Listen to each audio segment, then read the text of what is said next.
You want to tell a little bit about what Tims Ford State Park is? Yeah, it says it's a 3,546 acre state park. It's located on south central Tennessee on the Cumberland Plateau. It is one of the Bill Dance signature lakes. Bill Dance? Bill Dance signature lake. Right. It said the Lakeview Marina is located within the park. They have pontoon boat rentals, a courtesy launch dock. The marina also's got a snack bar, a bait shop, a fish cleaning area. They also got canoes and kayaks for rent. They have 20 cabins. See, that's showing the campgrounds right there. Yeah, so that they have 20 cabins. Picnic areas.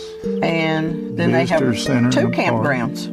2 campgrounds. Yeah, they got 2 campgrounds for tents and RVs. They've even got a Bear Trace golf course right there. It's an 18-hole golf course. It's on the island. Yep, it's a Jack Nicholson designed golf course. All right. We'll try to run by down there and just get a shot of it so everybody will be able to see it when we get down there.